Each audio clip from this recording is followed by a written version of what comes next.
Morning. You're out practicing your shots over here this morning.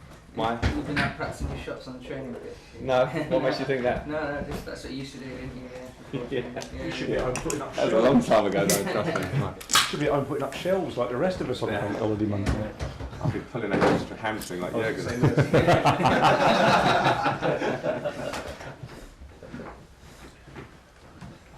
Okay, good morning, happy bank holiday, and Yeah, are you happy to be here? lots of smiles, which is nice. Very inclusive. Yep, we'll begin on the TV with Gary. Thanks, Adrian. Hi, Frank. Hi. Should we get some injury updates from you? I'll give you the names, or you can just go through. No, you give me if that's all right. Koulibaly. Yeah, out for a while still. Koulibaly, I'll get his name correct. Might help. Yeah, Cooley. Yeah. Any idea he went back? Or? No, I think it'll be a tight call for the season, to be fair. So he's working away. Been impressed with him actually as a professional. He's doing his job very well, but unfortunately the injury was a bit of a tough one.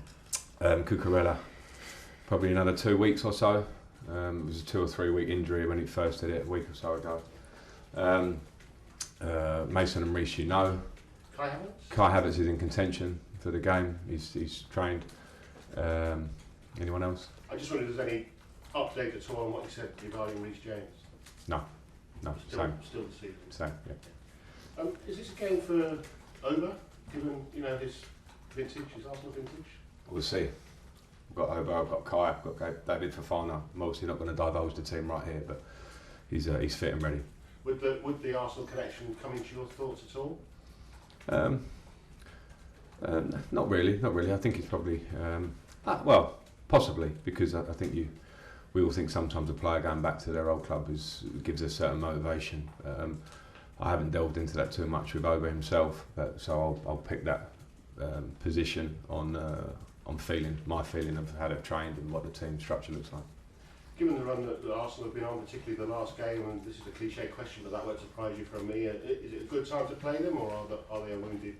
Yeah, I think it could be either way, couldn't it? I think they've got, very much in the hunt still to win the Premier League, and a fantastic team who've had a great season. So if they're wounded slightly, that could give a big reaction. If we can make things difficult for them, then of course that could feel different. So that one's a hard one to call. You say though they're still in the chase. In reality, do you think that they really are still in the shout of winning the title? Of course, there's enough games left for the element of jeopardy to be there at the top end and the bottom end of the table, I would say. So I think they're fully in it. I think Manchester City has shown incredible form. I think we all respect that, but I think we also have to respect what Arsenal have done this year, and they'll believe they're still in it, and rightly so. It's May Day. Is it going too far to say that Chelsea's a club in distress? Well, we're not in a great moment, are we? But I think, I've been able to live this now for a few weeks, and I also lived maybe 10 years of incredible success here, and saw that continue, and was part of it again, and then saw it continue. And I think it can be pretty normal if you look at history of all the top clubs in the league, of moments of tough periods.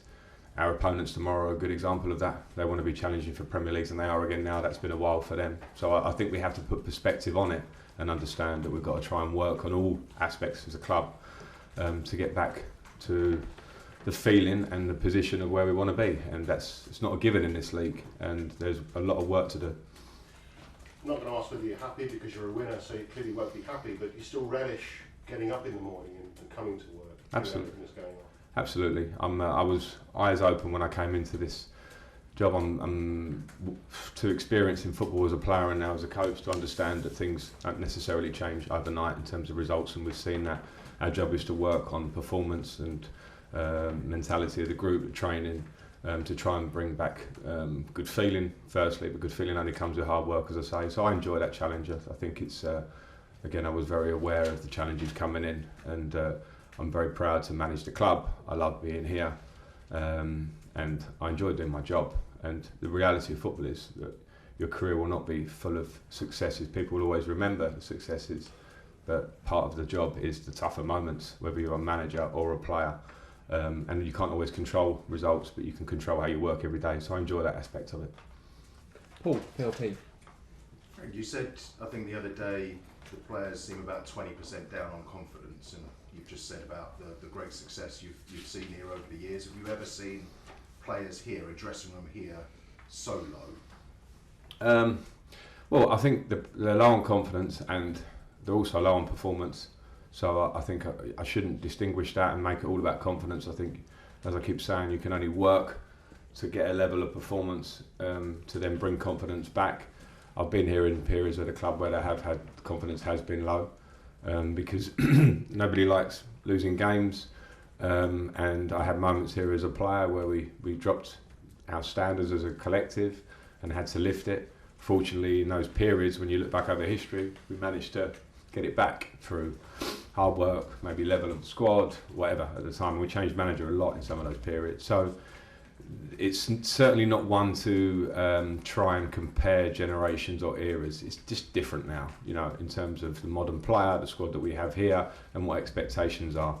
So the only thing we can do is consider the moment now and the future as a club, and work very hard to get the squad where we want it, and also to get the players performing, so that confidence word is not like a big word I'm using in my press conference every week. Because at a club like this, you should work hard, and the level of player, you shouldn't be talking about team confidence. But it's clearly an issue at the minute that needs to be addressed, and it only gets addressed with self-responsibility in the first place throughout the club, actually, to then make it better. There was a moment at the end of the Brentford game where, as visiting fans do, they directed some taunts at you, which I'm sure you weren't aware of, but I thought it was very telling the way the Chelsea fans, as one, in a bad moment, they all essentially leapt to your defence, started singing your name and so on. And I wonder, even though you're clearly not enjoying results and things, how much you've enjoyed that connection again. Yeah, I've enjoyed it, and that's very normal. I expect that from Brentford fans.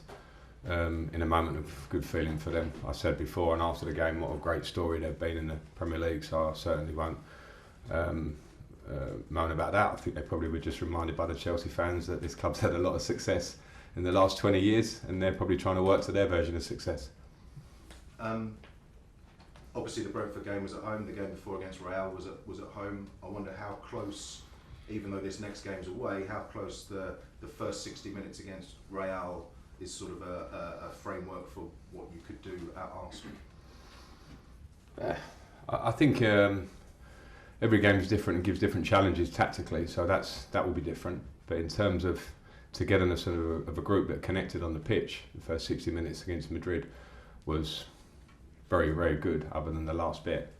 So we have to try and find that last bit as well, but we have to be connected and show the same motivation through the team and energy, because Arsenal are a fantastic team with very good players and a great team ethic, and that's what makes great teams. So we have to match that as a start, as we did with Madrid in that period, to try and get a result. Just finally for me, there's talk that because against City, Arsenal perhaps struggled a bit in the middle of midfield, Jorginho might come in. What are your memories of working with him? I like Georgie. He's a very, very good player, and was part of the team that went on to win the Champions League, and a central figure in it, I think. Good personality in the dressing room to drive the team, a good player. And if he plays, he's just another good player in that squad, and that's the options that teams that are challenging for titles have. So sometimes you can change a player and not drop the level, or in fact bring a different type of player in, and if that happens, then it's obviously something we've just got to deal with. That's right. Good luck. Thank you. Thanks, Paul. Thanks. Last question in the broadcast section, Liam Twomey. Hi Frank. Arsenal made a massive leap in performance this season with probably the youngest team in the league. Having had a bit of time to work with this squad now, particularly the younger players that are in this squad, do you see the core of a group that could grow together over time and eventually reach that level as well? Well, I think it's interesting to compare the Arsenal story, because we all had a little insight into Arsenal, didn't we, in the Amazon series, and I think when you see what they're producing now, and myself as a football person, the interesting thing about watching the series and maybe seeing before that, I went up against Mikel when I was a Chelsea manager in that first year, was that there's a long process to sometimes get to where you want to get to. And if I remember playing against Mikel's teams in that early stage, which were sometimes 5 at the back, sometimes 4, sometimes they build with a 4 and then they defend with a 5 and all these things. And now they have a very, very clear identity, and they have a clear, through recruitment, a change of squad, pretty much team completely. other than maybe the players that have come through, and obviously you always need academy players to come through at a high level when they've had that. But there's been a lot of work to that through Mikel, through the team, through alignment, through good recruitment.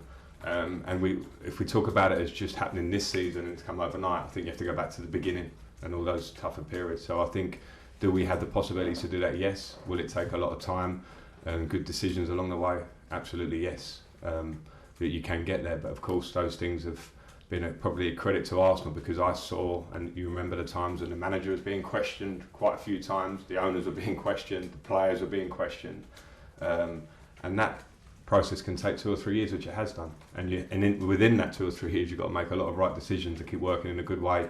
And to be fair, from a coach's side, I think it's a great thing to see a club stick with a manager when maybe at another club they may have changed manager 2 or 3 times. I think they're a great example of that done well, and a part of the answer as to where they are now, as I say, alongside very good coaching and good players.